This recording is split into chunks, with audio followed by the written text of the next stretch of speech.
Putang ina mo yung pera ko! Ang ina mo, di mo pa ako binabayaran ha? Ha? Utang inante, no? Teka lang! Bigyan naman ako kahit 3 araw. Ito. Ano to? Hindi naman to kailangan ko eh. Ha? Sinasabi mo, tatandaan ko yan. Tara.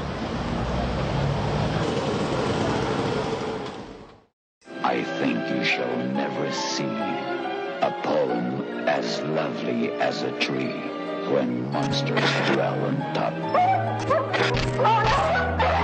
They kill dogs.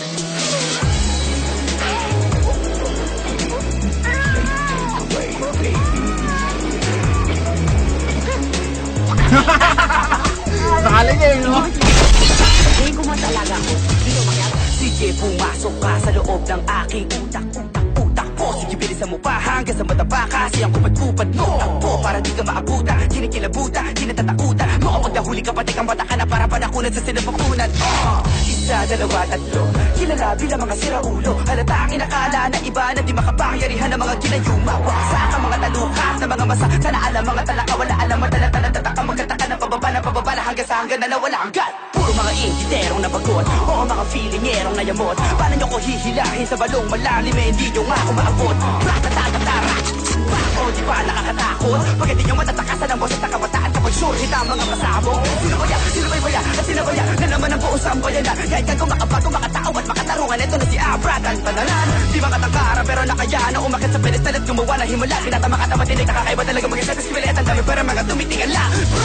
Sige, pumasok ka sa loob ng aking utak. Pwede mo itong ihalin tulad sa isang higanteng pintuang di mo maitulak. Di na mo itsura, di mo masikmura. Parang ginawa mong inumin ng suka. Huwag kang umasa na mangyari, magkatsansa ka sa'kin kasi distansya natin bituin at lupa. Libo-libo sinagupa, binao para masura. Pinipicturan ko muna bago ilibig sa lupa. Primitibo lirisismo, pipiliti ko, pihiti ko, tingin mo, kiliti mo. Imposible ko makuha, Pilipino sining at literaturang hinaluan ng mga bara na parang hinuglipi ko masulat. Mga titik na inipon at sinukat ay nagiging ibo-ibo pag hindi ko na isuka. Pag ako nagalit, papaupoy kita sa dala ko na karit. Tapos ikaw mataya bumaba mula sa langit. Alam mo ba kung bakit? Para sindihan ka ng buhay hanggang sa malapdos ang balat at bakal bumanganit. Pag parang kambing na yung amoy, papatay din ko yung apoy. Pala ko lang gamit. Sige, pumasok ka ba sa loob ng aking utak? Hinulman ang usok, kuya, Kiko at Nikuka. Susubok ang tungo natin at sukatin sa talampakan. Lumabak kita nilalapas pwede ang taas. Maaari makapasok, kasukal na pagpitukin ang sarado. Sigurado hindi na pwede lumabas. Sige, pumasok ka sa loob ng aking utak. Para kang umakyat na manahaw at naligaw sa gitna ng gubat. Di mo maintindihan parang dikit-dikit na sulat ng doktor. Mga kabit-kabit na letter parang tren, pinatatakbo pa rin. Kahit akala ng iba'y kinakalawang ang motor. Hawak ko'y kinito na mula kay Poseidon na Shiva. Pag tinamaan ng limig, sigurado may baho. Matataas na along, kaya lumamo ng isla.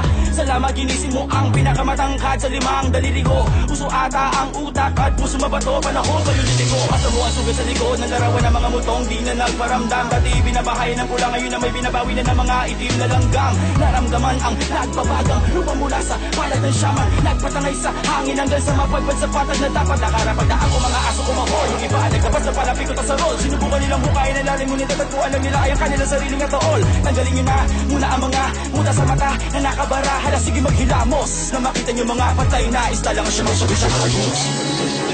Sister, I am sick. Call the doctor very quick. Doctor, shall I die? Yes, my darling. You shall die.